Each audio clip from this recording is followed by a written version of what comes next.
Hello and welcome to SPMIS Academy. Today we will analyze important newspaper articles of 19th December 2022. Please note you can download the PDF version of today's newspaper analysis by clicking the link given in the comment section. This is the list of the topics that we will be covering from today's newspaper. The first article is about Panini's language machine, and this topic is important from our syllabus GS paper 1 Indian culture point of view. सबसे पहले समझते हैं पनिनी थे कौन. So he was a Sanskrit philologist. Philologist का मतलब होता है लैंग्वेज एक्सपर्ट. तो संस्कृत लैंग्वेज के एक्सपर्ट थे, ग्रामेरियन थे एंशियंट इंडिया के. एग्जैक्टली वो किस वक्त थे, क्या किस एज में उनका जन्म हुआ था, उसको तो अभी तक कंफर्म नहीं किया जा सका है. बट मोर और less on the basis of the evidences that we have got, it can be understood कि he lived between 4th to 6th century BC approximately. Panini से रिलेटेड अगर आपको कोई चीज़ याद रखनी है तो वो है उनका मेजर लिटरेरी वर्क, वो है अष्टध्यायी. सबसे इंपॉर्टेंट बुक जो उन्होंने लिखी है वो है अष्टध्यायी. सीधा सीधा प्रीलिम्स में आपसे पूछा जा सकता है कि अष्टध्यायी किसने लिखा है. Answer would be Panini of course. Ashtadhyayi जैसा नाम से आपको पता चल रहा है, इसका मतलब है 8 chapters. Ashtadhyayi is 8 chapters on Sanskrit grammar.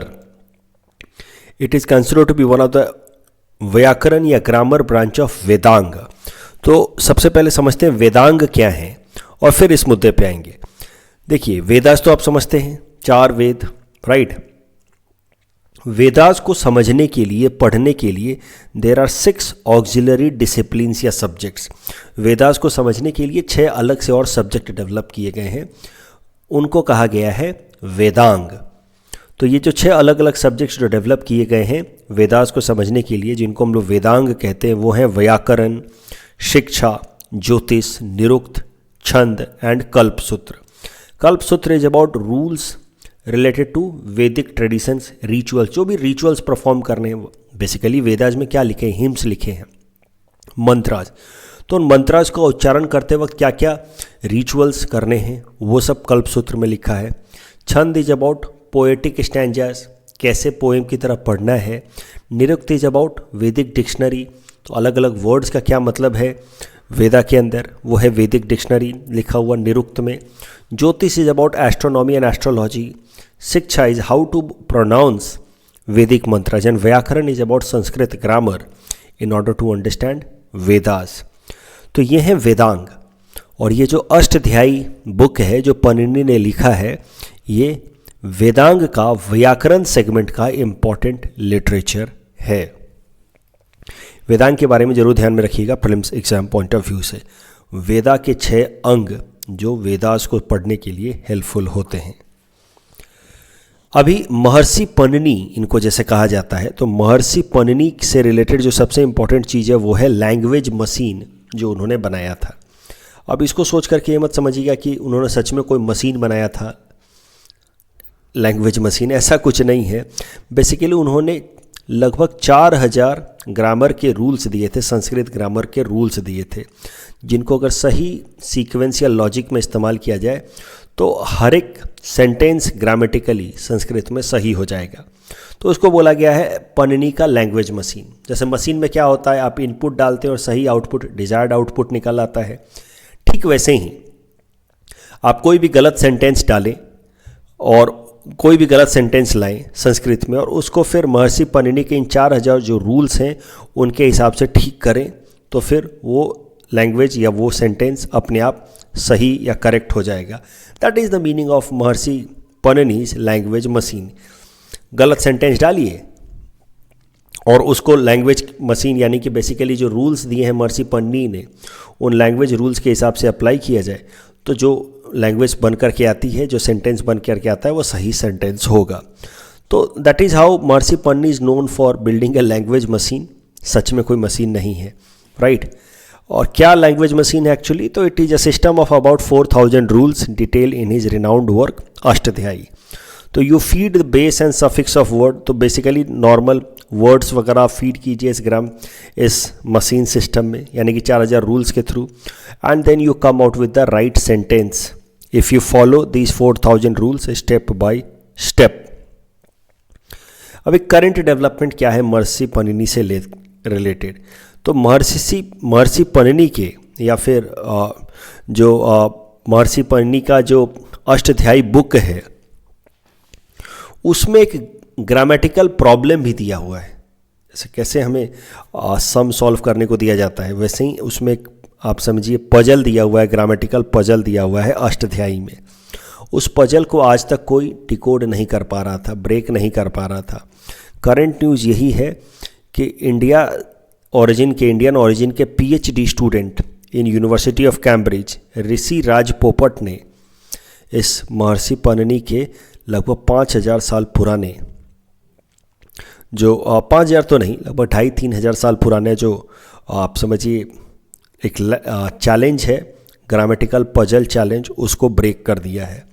जैसे ही ये ग्रामेटिकल पजल चैलेंज महर्षि पन्नी का ब्रेक कर दिया है ऋषि राज पोपट ने, अब उससे फ़ायदा क्या होगा कि अब पूरी की पूरी एक एल्गोरिथम डेवलप की जा सकती है संस्कृत लैंग्वेज की। इससे फ़ायदा है, मतलब आप ये मत समझिए कि सिर्फ 5000 साल पुराना पजल सॉल्व किया इन्होंने।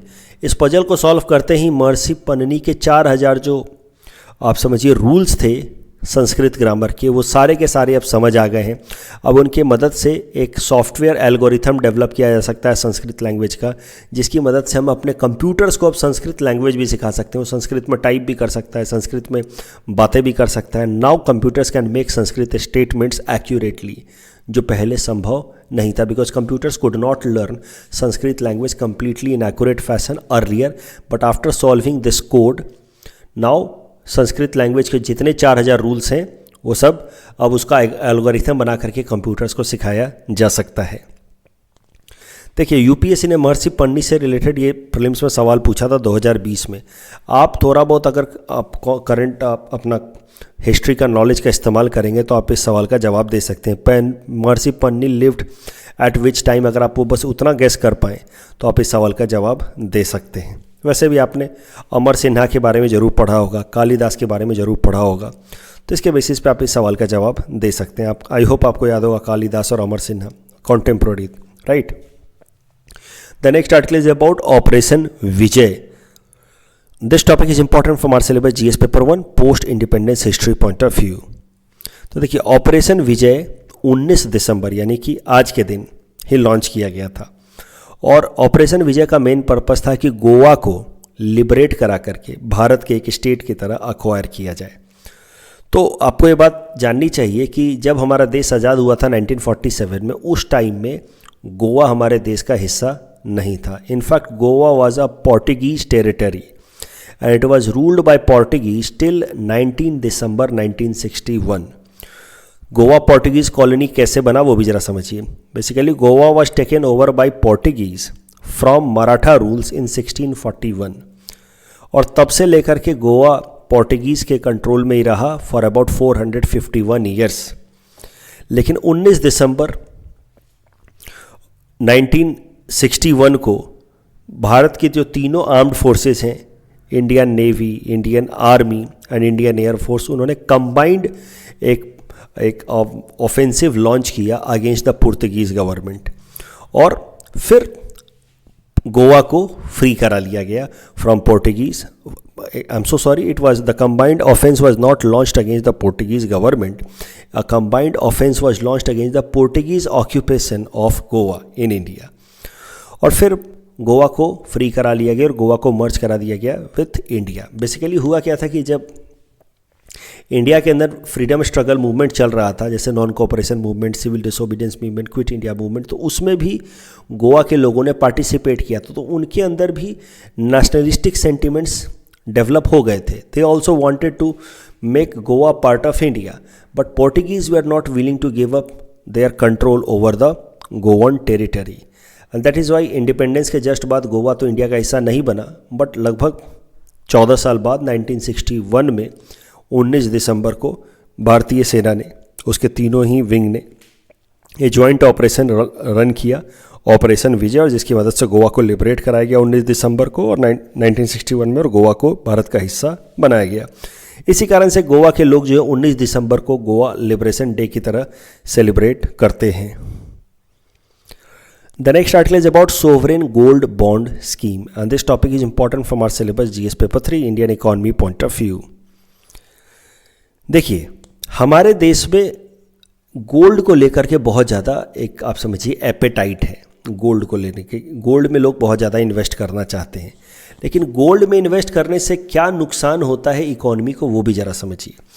मतलब गोल्ड में इन्वेस्ट करके एक इंडिविजुअल को तो फ़ायदा हो जाता है, आप गोल्ड में अगर पैसा लगाएंगे, गोल्ड महंगा होगा तो आपके लिए तो फ़ायदा है, लेकिन ओवरऑल इकोनॉमी को नुकसान हो जाता है। वो ज़रा समझते हैं कैसे। मान लीजिए कि एक इंडिविजुअल है, ये अगर अपना पैसा गोल्ड में लगाता है तो ये पैसा तो आइडियली पड़ा हुआ है नॉन प्रोडक्टिव यूज़ में, इसका कोई इन्वेस्टमेंट तो हो नहीं रहा है। लेकिन अगर यही पैसा वो बैंक में दे, बैंक अलग अलग कॉरपोरेट्स को लोन के तौर पे देगा, कॉरपोरेट्स फिर अलग अलग फैक्ट्रियाँ लगाएंगे और फैक्ट्रियों से फिर क्या होगा, एम्प्लॉयमेंट जनरेशन होगा और जीडीपी बढ़ेगा। तो बेसिकली ये होता है वर्चुअस साइकिल ऑफ इकोनॉमी। जब एम्प्लॉयमेंट जनरेट होगा तो वापस इस इंसान को नौकरी मिलेगी और ज़्यादा ज़्यादा इनकम क्रिएट करने में मदद मिलेगी और जीडीपी में भी इंप्रूवमेंट होगी, इंक्रीज होगी। लेकिन अगर ये इंसान अपना पैसा बैंक्स के थ्रू कॉरपोरेट्स को ना दे करके बेसिकली डेल्टा कैपिटल, जिसको आप कहते हैं कैपिटल फॉर्मेशन, वो ना होने दे और अपना पैसा गोल्ड में डाले, तो इसको इंडिविजुअल लेवल पे तो फ़ायदा होगा, इसकी इनकम तो बढ़ेगी, लेकिन ओवरऑल इकोनॉमी के अंदर इन्वेस्टमेंट नहीं होगा। इन्वेस्टमेंट नहीं होगा तो ग्रोथ नहीं आएगा और एम्प्लॉयमेंट जनरेशन नहीं होगा। That is problem. और दूसरा नुकसान क्या है गोल्ड में बहुत ज़्यादा इन्वेस्ट करने से? देखिए, गोल्ड हमारे देश में नेचुरली तो ज़्यादा मिलता है नहीं, तो अब गोल्ड को इंपोर्ट किया जाता है और गोल्ड को इंपोर्ट करते हैं तो हमारा बहुत सारा फॉरेक्स रिजर्व जो है वो गोल्ड को इंपोर्ट करने में खर्च हो जाता है। बेसिकली जो दो मेजर इंपोर्ट हम करते हैं वो है क्रूड ऑयल का इंपोर्ट, कच्चा तेल, और दूसरा हम करते हैं गोल्ड का इंपोर्ट। अब क्रूड ऑयल का इंपोर्ट तो नेसेसरी है, एसेंशियल है, इसके बिना तो हमारी इकोनॉमी रुक जाएगी, लेकिन गोल्ड का इंपोर्ट नॉन एसेंशियल है। इस पर लगभग हम लोग हर साल $30 बिलियन खर्च करते हैं, विच इज़ अननेसेसरी। इतना $30 बिलियन का हमारा फॉरेक्स रिजर्व हर साल गोल्ड के ऊपर चला जाता है आउट ऑफ आवर कंट्री। तो गोल्ड का एक्सेसिव एपेटाइट जो है हमारे इकोनॉमी में, वो हमारी इकोनॉमी के लिए निगेटिव इम्पैक्ट क्रिएट करता है। दैट इज़ वन थिंग जिसको ध्यान में रखते हुए फिर भारत सरकार ने 2015 में लॉन्च किया sovereign gold bond scheme. Sovereign gold bond scheme का मेन पर्पस ही है कि लोगों का जो एक्सेसिव एपेटाइट है गोल्ड के प्रति कि ज़्यादा ज़्यादा पैसा गोल्ड में लगाएं, उसको कम करा करके गोल्ड के बराबर का कोई ऐसा फाइनेंशियल इंस्ट्रूमेंट लॉन्च कर दिया जाए जिसमें लोग पैसा इन्वेस्ट करें और जिससे उनको गोल्ड के बराबर का ही रिटर्न मिले, जिससे फिर गोल्ड की डिमांड कम हो जाए और गोल्ड की डिमांड कम होने से फिर इंपोर्ट भी कम होगा और इकोनॉमी में इन्वेस्टमेंट भी बढ़ेगा।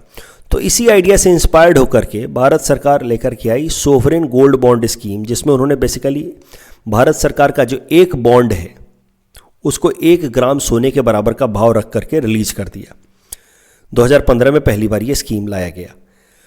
तो बेसिकली 1 ग्राम सोना का जो भाव होगा उस भाव पे बॉन्ड पेपर रिलीज किया गया भारत सरकार का, जिस पे बेसिस पे भारत सरकार बोरो कर सकती है।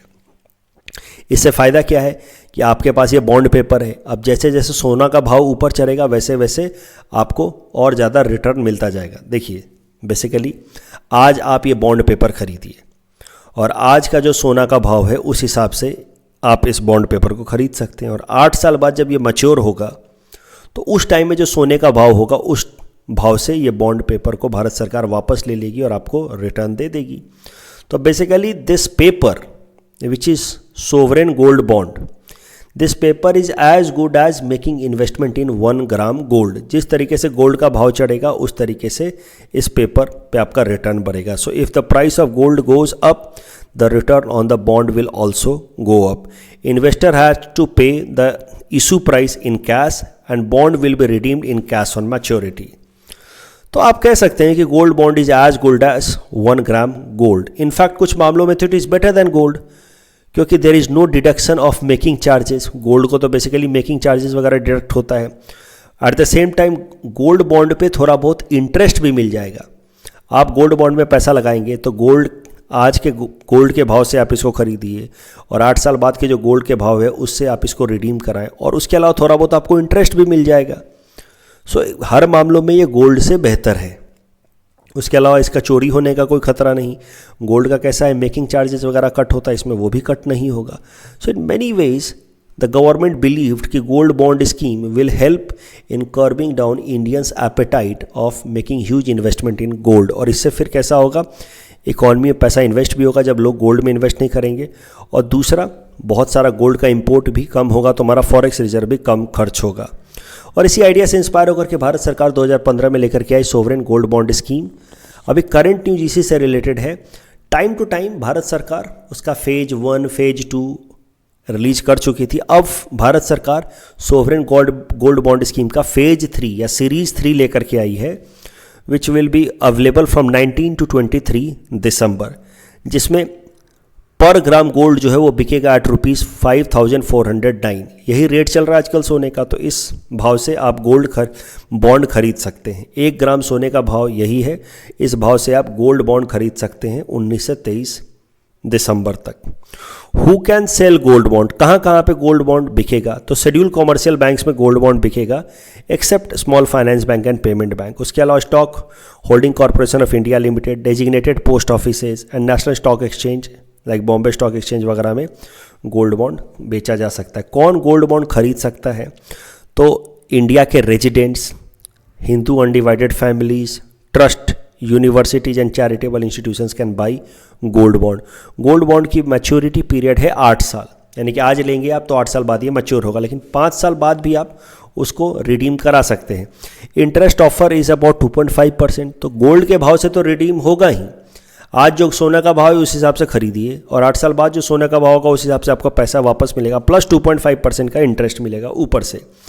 और इससे जो कमाई होती है that is exempted from capital gain tax. लेकिन हाँ, इससे जो इनकम होगी उसमें इनकम टैक्स आपको जरूर देना होगा अंडर इनकम टैक्स एक्ट 1961।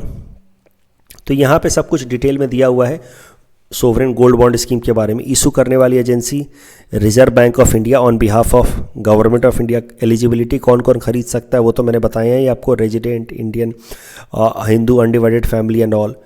और जो डिनोमिनेशन होगा, एक बॉन्ड का वैल्यू 1 ग्राम सोने के बराबर होगा, जो लगभग 5,400 रुपये के आसपास है। टेनर कितना है? 8 साल के लिए है, with exit option after 5 years. और मिनिमम साइज आपको खरीदना, मिनिमम 2 यूनिट खरीदना है, यानी कि मिनिमम 2 ग्राम आपको गोल्ड खरीदना है, तभी आप इन्वेस्ट कर पाएंगे। अभी जरा गोल्ड बॉन्ड स्कीम के बारे में जरा देखते हैं कि कितना सक्सेसफुल रहा है अभी तक। देखिए, गोल्ड बॉन्ड स्कीम बहुत ज़्यादा सक्सेसफुल रहा नहीं है। At best it can be called partially successful, क्योंकि लोग आज भी गोल्ड बॉन्ड में इन्वेस्ट करने से ज़्यादा प्रेफर करते हैं कि सीधा सीधा फिजिकल गोल्ड खरीद दिया जाए।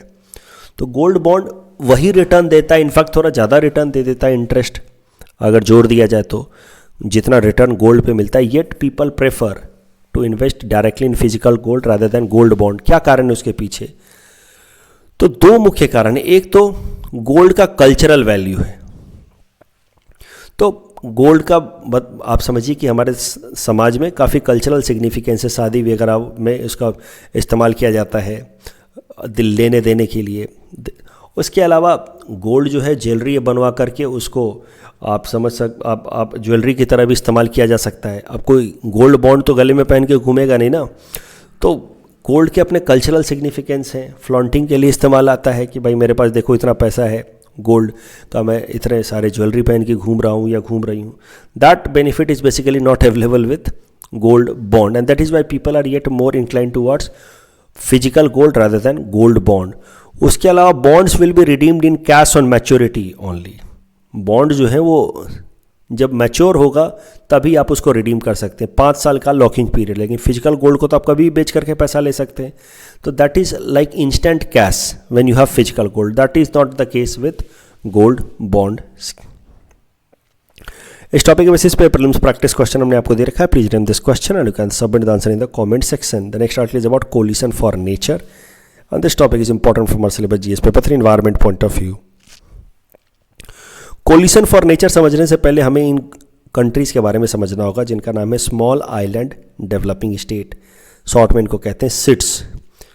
सो it is a group of 38 United Nation member countries plus 20 United Nations non member और एसोसिएट मेंबर कंट्रीज, यानी कि टोटल 58 छोटे छोटे कंट्रीज़ का ये ग्रुप है जिनको हम लोग कहते हैं स्मॉल आइलैंड डेवलपिंग स्टेट्स। ये वो कंट्रीज है basically island countries who are facing environmental vulnerability. ये छोटे छोटे आइलैंड्स हैं, सी लेवल राइज होने के कारण all of them are on the verge of sinking down completely. तो these countries, these small islands are facing environmental vulnerabilities and challenges. Basically, they are facing the problem of complete submergence, threat of complete submergence, and that is why these groups together, in order to protect their interest, have made this alliance or grouping which is known by the name Small Island Developing State, SIDS. 3 geographical location से basically ये small island developing states आकर के grouping बनाया इन्होंने, Caribbean, the Pacific, the Atlantic, Indian Ocean and South China Sea. यहाँ इन सारे जगहों के जो छोटे छोटे आइलैंड कंट्रीज उन्होंने आपस में मिलकर के स्मॉल आइलैंड डेवलपिंग स्टेट्स बनाया है। अभी क्या न्यूज़ है related with small island developing states, वो जरा समझते हैं। देखिए, मैंने आपको बताया कि कॉन्फ्रेंस ऑफ पार्टी नंबर 15 चल रही है of convention on biological diversity. मैंने आपको बताया मॉन्ट्रियल में कन्वेंशन ऑन बायोलॉजिकल डाइवर्सिटी मैंने डिटेल में कराया 4-5 दिनों पहले न्यूज़पेपर एनालिसिस में। उसकी 15th कॉन्फ्रेंस ऑफ पार्टी चल रही है। वहाँ पे ये जो ग्रुप्स हैं स्मॉल आइलैंड डेवलपिंग स्टेट्स, इन्होंने एक ग्रुप बनाया है। These small island developing states they have created a group जिसका नाम इन्होंने रखा है कोलिशन फॉर नेचर।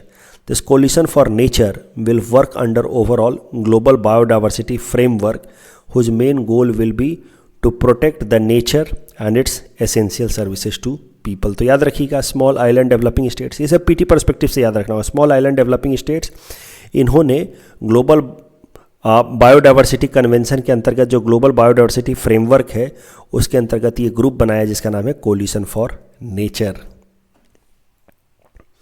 कल जो हमने आपको प्रैक्टिस क्वेश्चन दिया था उसका आंसर देख लेते हैं। Group of friends aims to promote accountability of crimes against peace keeper, absolutely correct, but it is not launched by US, it has been launched by India. So the correct answer is option A, eagle act is associated with the US. That's all from our side for today, thanks for watching.